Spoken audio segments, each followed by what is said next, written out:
اللہ کی بارگاہ میں دعا ہے کہ اللہ ہمیں وہ عمل کرنے کی توفیق عطا فرمائے جن میں اس مالک حقیقی کی رضا شامل ہو، کیونکہ جو اللہ کی رضا سے خالی عمل ہوگا صرف لوگوں کو دکھلانے کے لیے، مالک ارشاد فرمائے گا قیامت کے دن، جاؤ یہ اپنے عمل لو اور ان لوگوں کے پاس جاؤ جن کو دکھانے کے لیے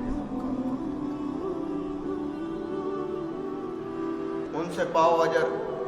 تو دنیا والے ہمیں کیا اجر دیں گے؟ کچھ بھی نہیں دیں گے۔ جو کام آپ کریں اس میں یہ نیت ضرور کر لیں کہ یا اللہ ہم جو کام کر رہے ہیں تیری رضا کے لیے کر رہے ہیں، یا اللہ تجھے راضی کرنے کے لیے کر رہے ہیں، کسی آدمی کو راضی کرنے کے لیے ہم یہ عمل نہیں کر رہے۔ یا اللہ ہمیں تو وہ عمل کرنے کی توفیق عطا فرما جن میں تیری رضا۔ دنیا کو دکھانے کے لیے کبھی عمل نہ کریں، کیونکہ قیامت کے دن جب اتنے بڑے آپ نے اعمال، اتنی نمازیں پڑھی ہوں گی، روزے رکھے ہوں گے اور اس کے علاوہ جہاد میں حصہ لیا ہوگا، اللہ کی راہ میں لڑنے کا تمام امور جو ہیں ان میں آپ نے حصہ لیا ہوگا، تو جب قیامت کا دن ہوگا تو کتنی شرمندگی کی بات ہے۔ اللہ کہے کہ یہ اپنے عمل لو اور جاؤ ان لوگوں کے پاس جن کو دکھانے کے لیے تم کر رہے تھے۔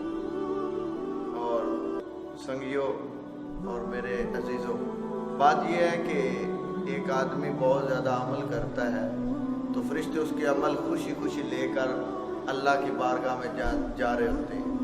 تو جب وہ آسمانوں پر پہنچتے ہیں اور بہت زیادہ بلندیوں پہ پہنچ جاتے ہیں تو میرا اللہ کیا ارشاد فرماتا ہے، فرشتوں کی طرف وہی فرماتا ہے، فرشتوں رک جاؤ، یہ عمل جو لے کر آ رہے ہو میں اس بندے کے دل کی واردات جانتا ہوں، اس بندے کے دل کا ارادہ جانتا ہوں۔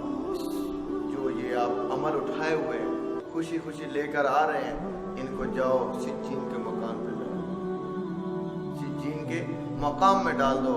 کیا وہ کون سا اچھی جگہ ہے؟ وہ بہت ہی سخت جگہ ہے، جہنم کا ایک درجہ ہے۔ اور اللہ تعالیٰ ہمیں معاف فرمائے، ہمیں ایسے عمل کرنے کی توفیق عطا فرمائے۔ اور اس میں بات یہ ہے کہ وہ عمل ایسے عمل ہوں گے جو لوگوں کو دکھانے کے لیے ہوں گے۔ پھر فرشتے آئیں گے، چھوٹا سا عمل جس کو فرشتے عقیب جان رہے ہوں گے اٹھا کر اللہ کی بارگاہ میں لے جا رہے ہوں گے۔ اللہ فرمائے گا فرشتوں رک جاؤ، یہ جس میرے بندہ مومن نے یہ عمل کیا ہے نا مجھے بڑے ہی پسند ہے، اس نے تھوڑا سا عمل کیا لیکن مجھے راضی کرنے کے لیے کیا۔